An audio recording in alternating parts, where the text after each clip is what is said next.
رمضان ہے اللہ سے قربت کا مہینہ، برکت کا، سخاوت کا، محبت کا مہینہ۔ بسم اللہ الرحمن الرحیم۔ ناظرین گرامی قدر، السلام علیکم ورحمۃ اللہ۔ ماہ مبارک رمضان کی مناسبت سے سائی ٹی وی کے پلیٹ فارم سے خصوصی پروگرام حکمت دعا کے ساتھ میں ہوں آپ کا میزبان امجد عباس، اور پروگرام میں ہمارے ساتھ موجود ہیں پاکستان کے معروف مذہبی دانشور اسکالر سربراہ البصیرہ جناب سید ثاقب اکبر صاحب۔ علامہ صاحب، میں آپ کو پروگرام میں خوش آمدید کہتا ہوں۔ شکریہ جناب۔ ناظرین گرامی، جیسے آپ آگاہ ہیں، اس پروگرام میں ہم دعا کے مختلف پہلوؤں پر بات کرتے ہیں۔ ہم صحیفہ سجادیہ امام علی زین العابدین علیہ السلام کی دعاؤں کے مجموعے پر بات کر رہے تھے۔ ہم اپنی بات کو آگے بڑھاتے ہیں۔ صحیفہ سجادیہ کی دعاؤں کو عالم اسلام میں ہمیشہ تحسین کی نگاہ سے دیکھا گیا ہے۔ بلا تفریق مسلک، بلا کسی امتیاز کے علماء کرام نے اس کی شروحات لکھی ہیں، اور یہ دنیا بھر میں جو اللہ تعالیٰ کو چاہنے والے، اللہ تعالیٰ سے لو لگانے والے لوگ ان دعاؤں سے استفادہ کرتے ہیں۔ عالم عرب کے غیر شیعہ یعنی اہل سنت علماء نے بھی ان دعاؤں کے معارف کے پیش نظر انہیں سراہا ہے، اور اس صحیفہ کی تعریف میں وہ بھی رطب اللسان نظر آتے ہیں۔ اسی حوالے سے ہم بات کریں گے علامہ صاحب سے۔ علامہ صاحب، آپ ہمیں بتائیے کہ عالم عرب کے اہل سنت علماء نے ان دعاؤں کے مطالب اور ان کی جو زبان ہے، جو عربی فصاحت و بلاغت ہے، اس حوالے سے کیا فرمایا ہے؟ بسم اللہ الرحمن الرحیم۔ مفتی صاحب، صحیفہ سجادیہ کے حوالے سے جو ہم گفتگو کر رہے تھے، اس میں ضروری ہے کہ ہم یہ بات کریں کہ صحیفہ سجادیہ جو کہ امام علی ابن حسین زین العابدین کی دعاؤں کا مجموعہ ہے، ایک تو یہ کہ اس میں کوئی ایک خود امام علیہ الصلوۃ والسلام کا جو مقام اور مرتبہ ہے وہ کسی مسلک اور اس سے وابستہ نہیں ہے۔ درست۔ خاندان رسالت کے بلند مرتبہ ائمہ میں سے اور اہل بیت کے نہایت ہی یعنی عظیم الشان ہادیوں میں سے ان کا شمار ہوتا ہے، تو اس لحاظ سے کوئی اس میں مسئلہ نہیں ہے کہ وہ ان کا تعلق شیعہ سے ہو یا سنی سے ہو۔ ایک تو یہ بات ہے۔ دوسرا یہ ہے کہ دعاؤں کا ایک ایسا موضوع ہے کہ جس کو آپ اس میں یہ موضوع بھی مسلکی نہیں ہے، صحیح، یہ خالص الہی موضوع ہے، اور بندوں کو خدا کے ساتھ جوڑنے اور معاشرے کے لیے خیر خواہی اور لوگوں کے لیے بھلائی کی تمنا اس کے اظہار سے مربوط ہے۔ تو موضوع بھی اس کا جو ہے وہ ایسا ہے کہ جس کو ساری یعنی ایک آفاقیت اس کو حاصل ہے۔ صحیح، انہیں مسلک میں تقسیم نہیں کیا جا سکتا۔ جیسے ہاں جی، جیسے امام علیہ السلام کی ہستی مسلکوں سے ماورا ہے، تو وہ ہیرو ہیں مسلمانوں کے، جی کوئی اور ان پیشوا کی جو پیشوا ہیں، رہنما ہیں، امام ہیں، اور ان کی شخصیت مسلم ہے۔ اس طرح یہ دعائیں بھی کسی خاص مسلک سے ان کا کوئی تعلق نہیں ہے، ان کے مفاہیم میں، ان کے مطالب میں ہمگیریت اور آفاقیت ہے۔ بلکہ میں سمجھتا ہوں کہ ساری خدا کو ماننے والی ساری بستی جو ہے، یہ ساری زمین پہ بسنے والے لوگ جو ہیں، اس سے انہیں چاہیے کہ وہ اس سے کسب فیض کریں۔ سبحان اللہ۔ جیسا کہ ہم کہتے ہیں کہ ما قبل کے انبیاء کی دعائیں بھی یعنی کسی ایک مذہب یا مسلک یا کسی ایک دین مرام کے ماننے والے لوگوں سے مختص نہیں ہیں، بلکہ سب لوگ اس سے استفادہ کریں۔ سبحان اللہ، یہ تو بہت عمدہ بات آپ نے بیان فرمائی ہے کہ یہ ساری انسانیت کا اثاثہ ہے، اور یہ ہم سب کی میراث ہے۔ جی، کہ بندے کو خدا کے ساتھ رابطہ کرنا ہے، تو خاص طور پہ یہ جو الہی ہستیاں ہیں، ان کی کلمات جو ہے، انہیں یہ چونکہ خدا کی معرفت رکھتی ہیں یہ ہستیاں، تو انہوں نے ہمیں سکھایا ہے کہ کیسے اپنے پروردگار سے آپ لو لگائیں، مختلف مواقع پر کیسے آپ اس کو جو ہے وہ پکاریں۔ تو یہی حال امام زین العابدین کی ان دعاؤں کا بھی ہے۔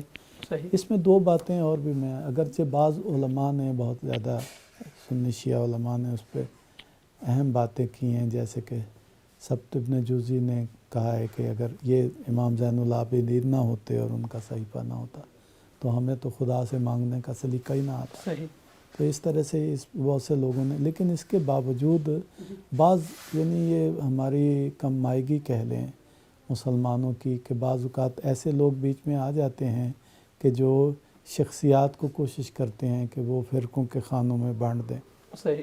اب جیسے یہ ہم سمجھیں کہ موسیٰ کو علیہ السلام کو ہم یہودیوں کے لیے خدا نخواستہ مختص کر دیں، عیسیٰ علیہ السلام کو ہم مسیحیوں مسیحیوں کے بھی لیے مختص کر دیں، دیں جی، محمد مصطفیٰ کو جو ہے وہ مسلمانوں کے ساتھ مختص اہل کر دیں۔ بیت کو آپ شیعوں کے لیے۔ تو یہ بعض لوگ ایسے آ جاتے ہیں بیچ میں کہ جو اس طرح اتنی الہی اور برگزیدہ ہستیوں کو فرقوں میں بانٹ دیتے ہیں۔ جب اس طرح کرتے ہیں تو پھر ان کی کئی ہوئی باتیں بھی جو ہیں وہ اس طرح سے، آپ دیکھیں نا ہمارے یہاں رائج نہیں ہے خود زبور، جی جس میں یعنی بہت ساری ابھی تک وہ نغمے اور دعائیں اور مناجات حضرت داؤد علیہ السلام کی بڑے الہی گیت اس میں موجود ہیں، لیکن صحیح، ہمارے ہاں مسلمانوں کے ہاں عموماً اس سے اعتنا نہیں کی جاتی۔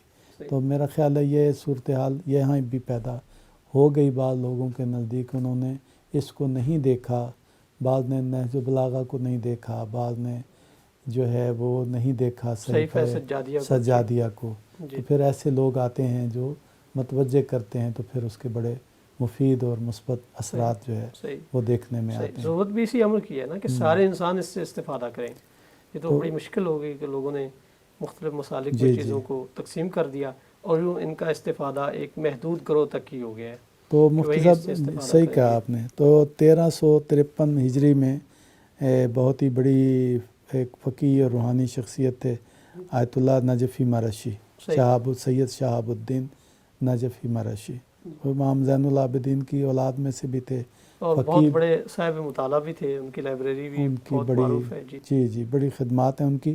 تو انہوں نے ایک نسخہ صحیفہ سجادیہ کا اس دور کے نہایت ہی معروف اہل سنت کے مفتی جو اسکندریہ میں ہوتے تھے اور جن کی الجواہر فی تفسیر القرآن کوئی خاص مقام اور مرتبہ تفسیر قرآن میں حاصل ہے، تو ان کی خدمت میں ایک نسخہ جو ہے وہ اس کا بھیجا۔ صحیح، کہتے ہیں اسی زمانے میں کوئی پاکستانی بر صغیر کا ایک نوجوان تھا، طالب علم، وہاں پہ الازہر میں زیر تعلیم تھے، تو صحیح، انہوں نے بھی ایک نسخہ جو ہے وہ بھیجا تھا شیخ طنطاوی کو۔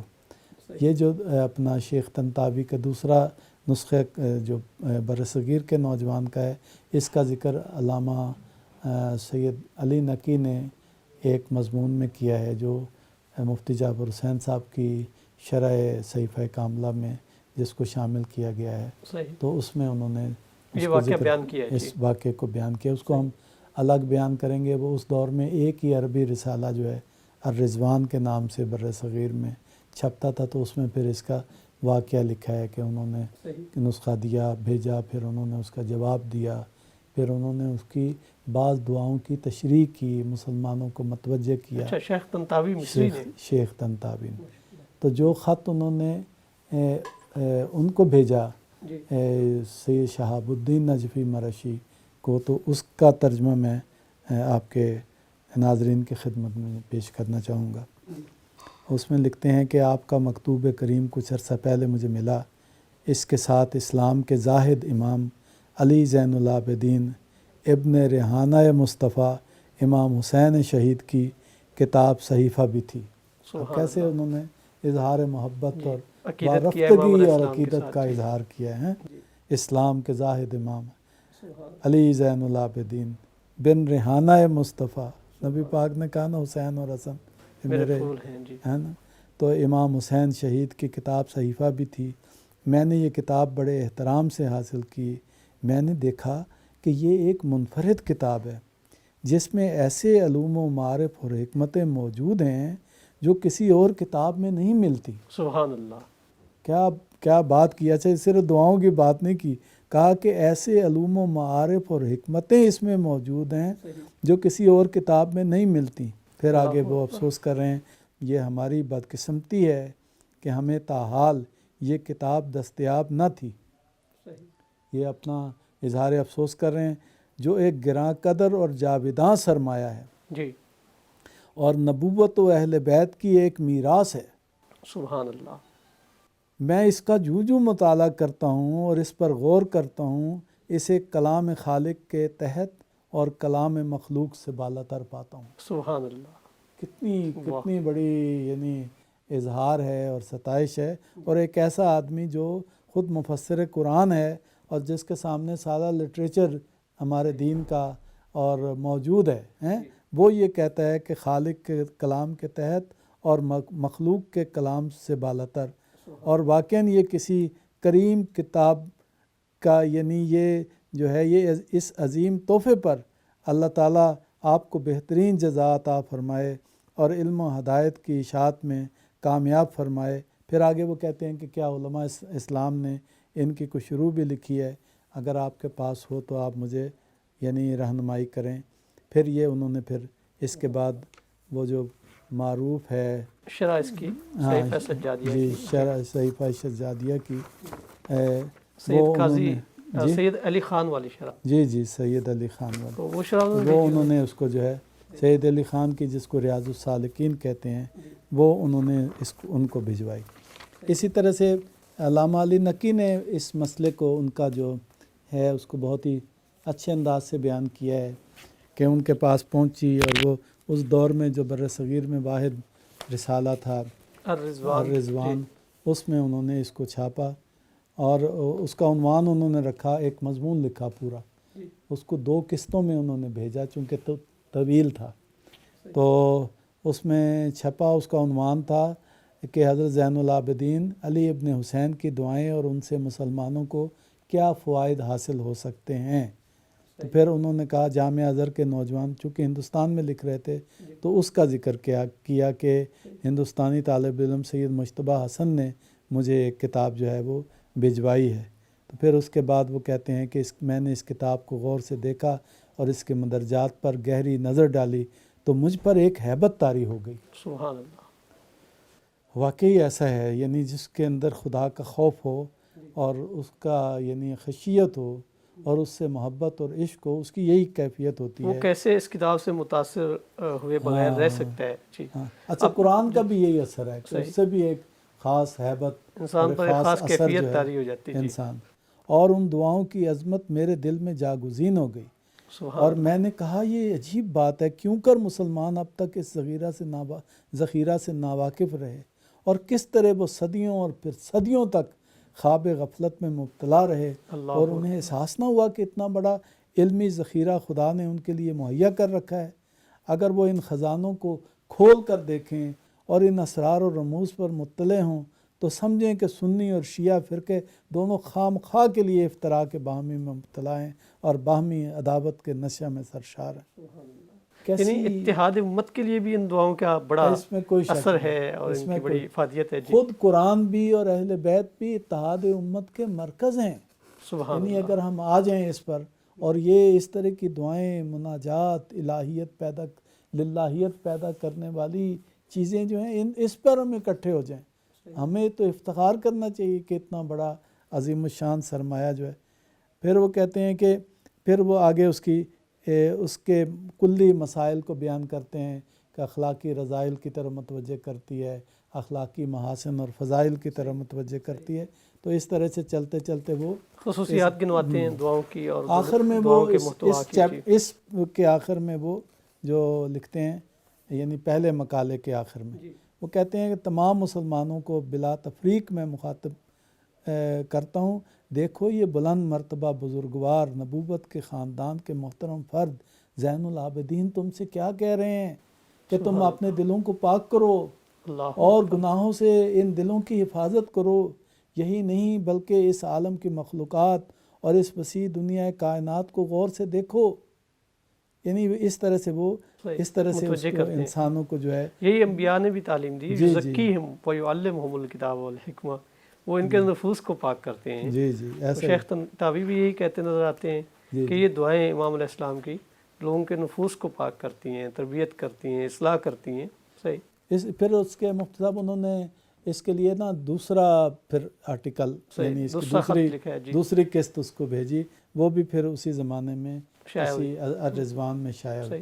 اچھا، اس سے یہ بھی پتہ چلتا ہے کہ پہلے وہ ان دعاؤں کی طرف متوجہ نہیں تھے اور جب متوجہ ہوئے دونوں ذریعے سے، ایک جیسے ایک ہندوستانی طالب علم نے بھیجی، اس پہ بھی انہوں نے زبردست رد عمل کا اظہار کیا، اور جب سید مرعشی نجفی نے انہیں ایک بھیجی کتاب تب بھی انہوں نے بڑی خوبصورتی سے انہیں خط لکھا اور اس طرح کا اظہار کیا کہ وہ شدید متاثر ہوئے ہوں۔ جیسے قرآن یاد آ رہا ہے انہوں نے جب یہ بھیجی تو انہوں نے اس میں خط کے جواب میں یہ لکھا کہ میں اس کی شرح کروں گا۔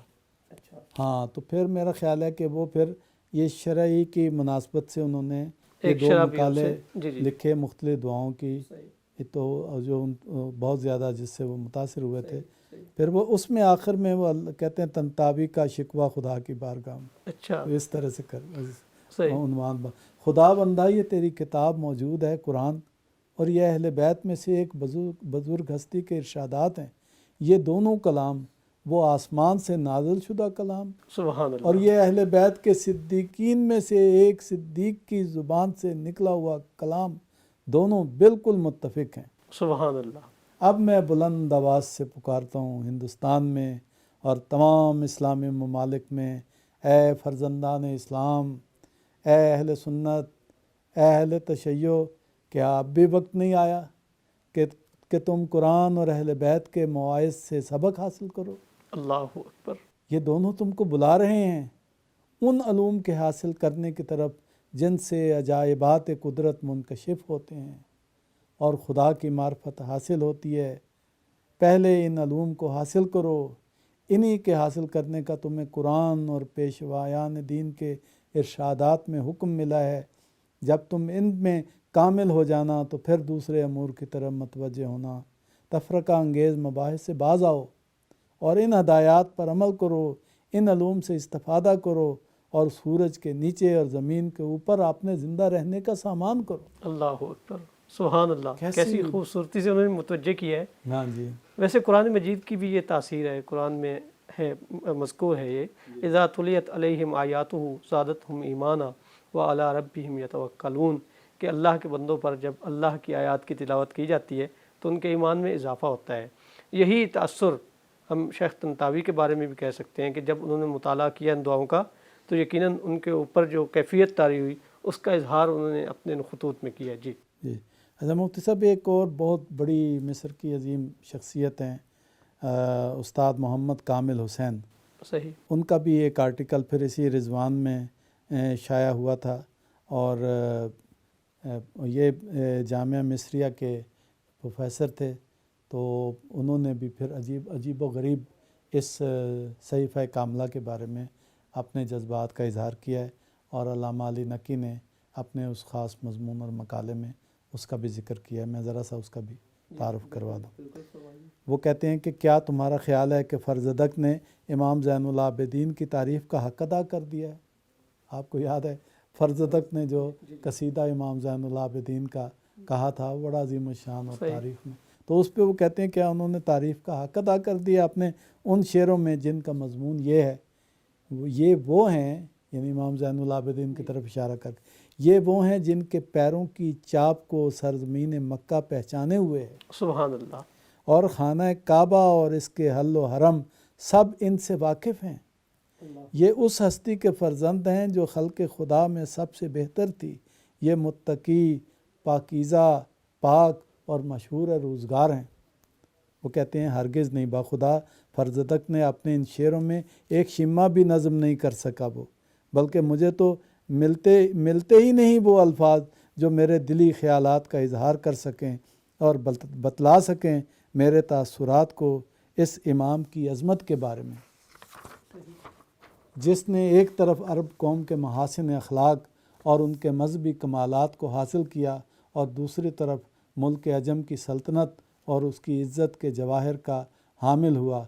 اس صورت میں کوئی بے جا نہیں کہ ان کو ابن الخیرتین کہا جائے، جی، کہ عرب و عجم کی خصوصیات جو ہیں ان میں جمع ہے، کیونکہ آپ کے جد بزرگوار حضرت رسول خدا نے ارشاد فرمایا ہے کہ خدا نے اپنے بندوں میں سے دو ہی قوموں کو منتخب کیا۔ پھر وہ آگے جا کے باقی چیزیں بھی اس میں، اور پھر اس کے بعد اس کتاب صحیفہ کا بھی ذکر کرتے ہیں، ان کے بعض مضامین کا ذکر کرتے ہیں اور اس کو خراج تحسین پیش کرتے ہیں۔